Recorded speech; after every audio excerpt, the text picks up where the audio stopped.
होता है।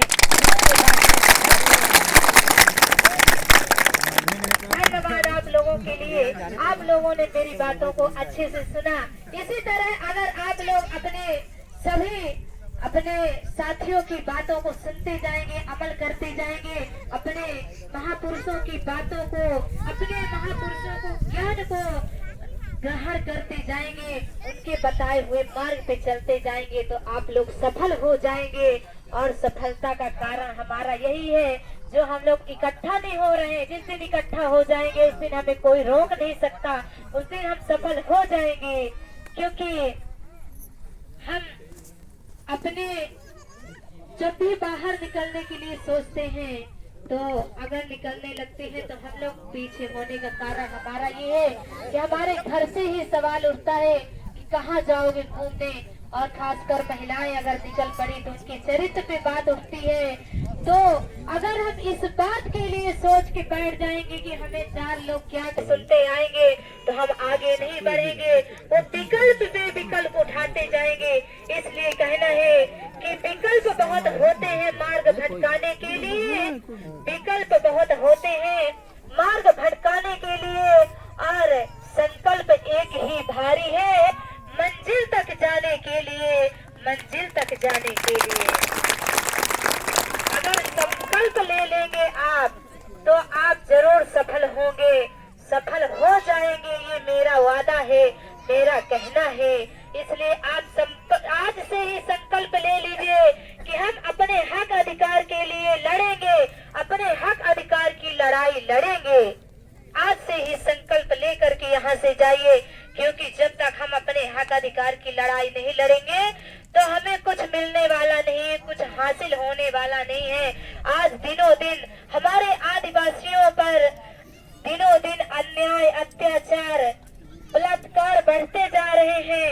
ये क्यों बढ़ते जा रहे हैं? हमारी खामोशी के कारण, जो हम बोल नहीं पा रहे हैं, जो हम कुछ कह नहीं पा रहे हैं, आगे बढ़ नहीं पा रहे हैं। क्यों नहीं बढ़ पा रहे हैं? क्योंकि हमारा कोई पदाधिकारी अभी इतना ऊपर गया नहीं है कि हमारा सोर्स हो पाए।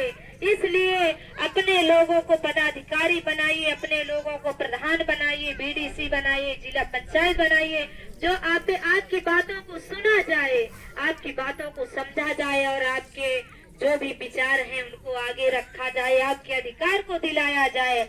इसलिए आप लोगों से कहना है, हमारी माताएं बहनें जो हैं बातों को समझ नहीं पाती, इसलिए मैं थोड़ा गीत के माध्यम से समझाना चाहती हूँ।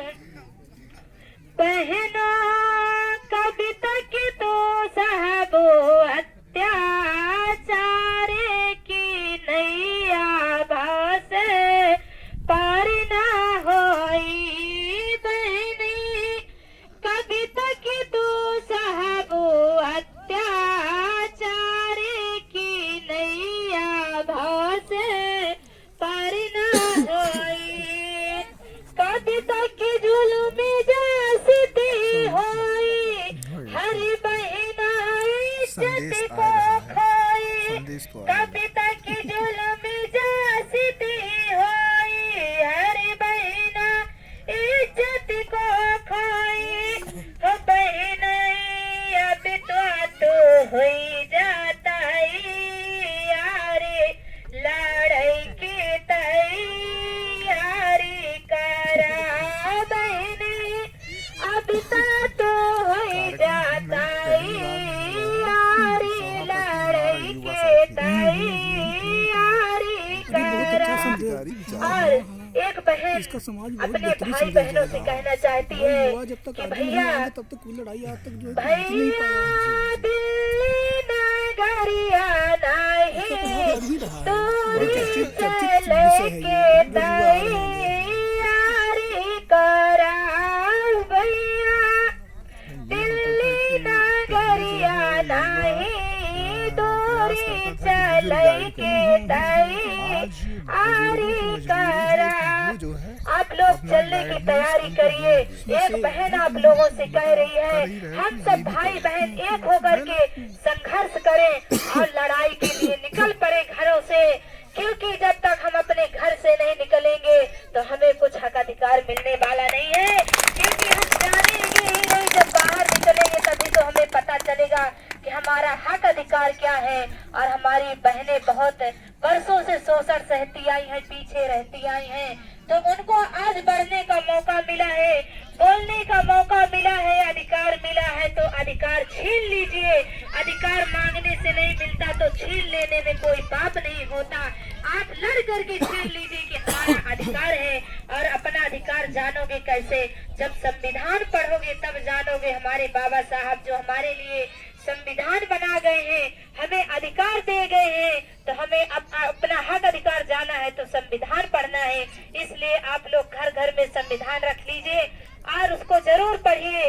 इसलिए आप लोगों से कहना है कि जिस शहर में बारिश न हो वहाँ की फसलें खराब हो जाती हैं, और जिस घर में संविधान न हो वहाँ की नस्लें खराब हो जाती हैं, वहाँ की नस्लें खराब हो जाती हैं। आप लोगों ने मेरी बातों को बहुत ध्यान से सुना और ज्यादा समय न लेते हुए, क्योंकि अभी वक्ताओं की कड़ी बहुत जोर से है और समय बहुत कम है, इसलिए मैं आप लोगों से कहना चाहती हूँ कि आज मेरा जन्मदिन है और मैं आदिवासी अधिकार मंच वालों का आभार व्यक्त करती हूँ जो मुझे यहाँ पे आने का मौका मिला और आप लोगों को जागरूक करने का मौका मिला अपने जन्मदिन पर।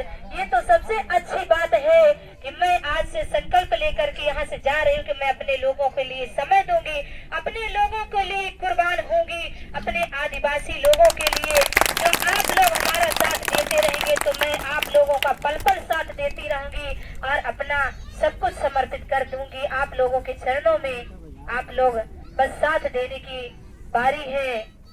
और मैं कुछ कहने से पहले मैं आप लोगों का नए वर्ष की, आप सब लोगों के नए साल की बहुत बहुत बधाइयां हो और नई ऊर्जा, नए स्वस्थ रहिए और नए साल में आप लोग नया नया काम करिए, स्वस्थ रहिए, मस्त रहिए, हंसते रहिए, मुस्कुराते रहिए और खुश रहिए, खुशियां बांटते रहिए अपनों के साथ, अपना भी ख्याल रखिए। यहाँ से मैं अपनी बाणी को विराम करूंगी और एक शब्द और कहना चाहूंगी